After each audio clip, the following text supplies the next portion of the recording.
Speeding down the line here. This is Ian Gentil, the second heat of the day on the opening round here at the Surf City El Salvador Pro, presented by Corona, and the young man from Maui finds the wave at the pace on the end here, able to put a couple turns. A little cavitation of the fins, however, does not allow a finish. Yeah, the replay here of Ian's opening ride, streaking down the line here, just trying to get past this really fast section, and straight up into the lip on this first one, looking really silky and smooth. Bang, straight up there for a second one, but wave sort of slowing down here, and this section here, fins cavitating. Yeah. Feels like that was a very deep wave. I think we won't see a lot of that going on in this opening round, just guys pushing each other so deep. Here we go, live action out the back. Toledo speeding down the line.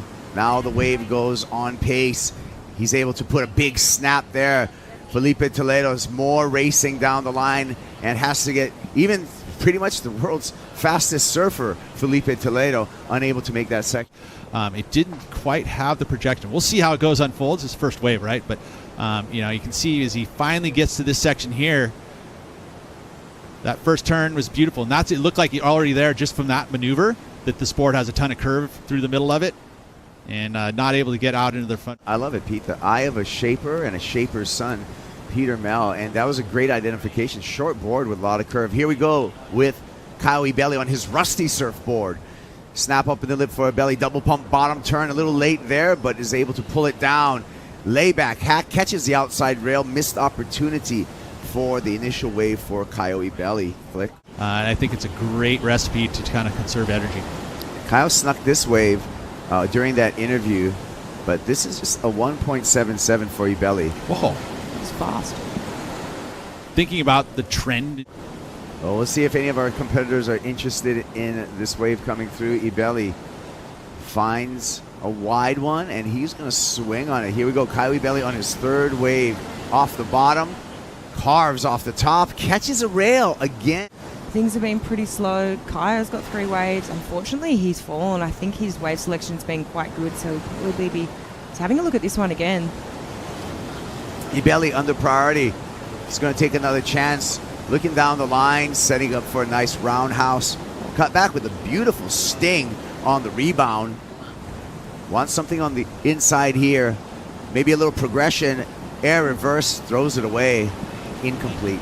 It's funny how you have to kind of start going, okay, what am I going to do here in order to win this heat? You start kind of ad-libbing and taking different waves and doing different types of maneuvers. Ian Gentil. Wave number 2 from the surfer from Maui. Snap there on the Mayhem. One more carve for Gentil. Putting it together on this wave. A little variety in his turns. Inside section slows up a bit for Gentil. Aggressive snap there. Make it 2 for Ian. Tapered wall. A little warble on the inside oncoming section.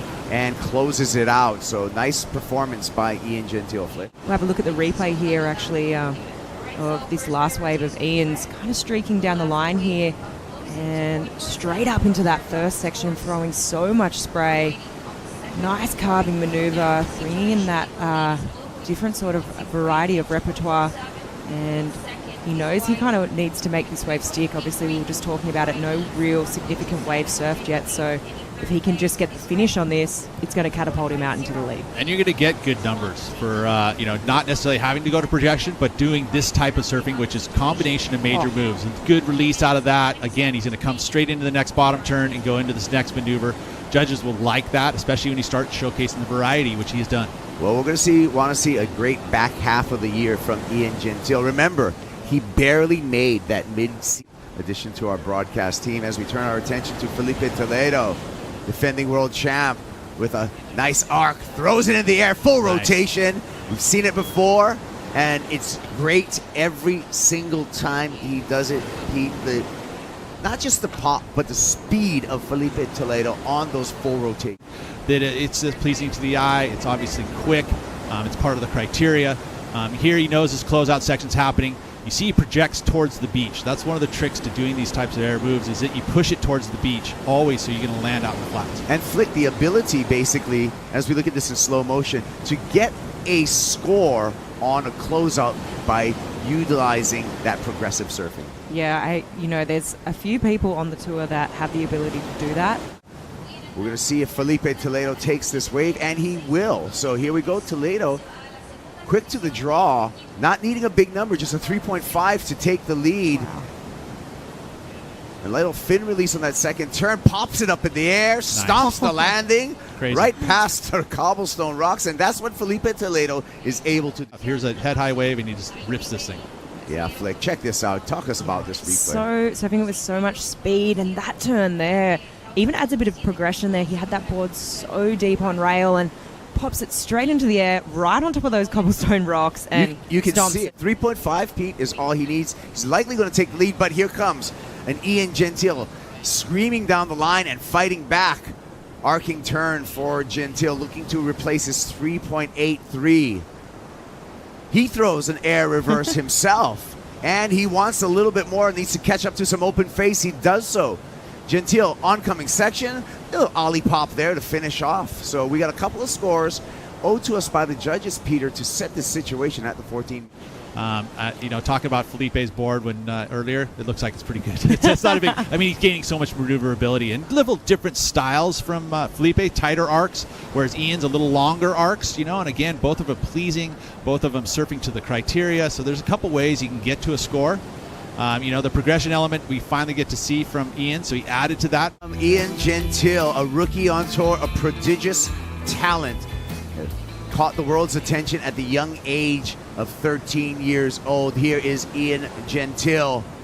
Right now, he's fighting back for the lead because we got some scores that dropped during that break.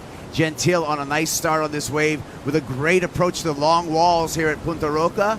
There's a front side air and another comp right behind him, Filipe Toledo, who is our current heat leader. Toledo looking down the line, speeding down the line, arcing bottom turn, loses his footing on the finish. So Filipe Toledo will keep the scores that he currently has in his score line. Ian Gentil, he needs excellent. He needs an 8.16 on that last effort as we see Caio Ibelli caught behind the whitewater. Scores that dropped during that break.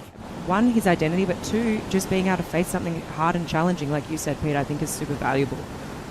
Here he is, Ian Gentil, looking down the line under priority, throws it up with the nose pick and does not go complete. Let's get a field report from AJ McCord. AJ, thank you, AJ, as we turn our attention here to Caio Ibelli, looking down the line, building up a bunch of board speed. Comes around this section and a big slash. Kind of cuts it short a little bit there, sees that the wall is running off in front of him, and he's unable to find more open face. So you can see a disjointed wave there, Peter, for Caio Ibelli. Under a minute. Toledo's going to be able to play some defense if he'd like, and does so. Utilizes priority. Here we go with Filipe Toledo on this inside double up section. Roof time there. Actually accelerating through a floater, and Filipe Toledo serving notice to everyone with a big stomp there. Full rotation, big amplitude for Toledo, and all the competitors are going to be I think after this replay that we're seeing of Felipe's wave, throws it into the air and just got so much projection, so much height. So it's pretty amazing. Really amazing. And he had that rooftop floater before that. So he did have other maneuvers besides that. And the scores that he's going to get for it, right? I mean, ultimately, this is why these first two heats are so important, is that everybody gets to see where the scale is set. Ian Gentil swinging through a couple of turns here. And great surfing by Ian Gentil, but he's going to need a giant number, I feel. Currently needs an 8.16, but Filipe Toledo may have improved upon his score line with that final wave. So let's take a look at some replays, Flick, starting with Ian Gentil. Yeah, beautiful first carving turn out of the top, and then straight back up into another carving maneuver. But this wave just probably not standing up as much as what he likes. That was a better turn there, and trying to finish again, but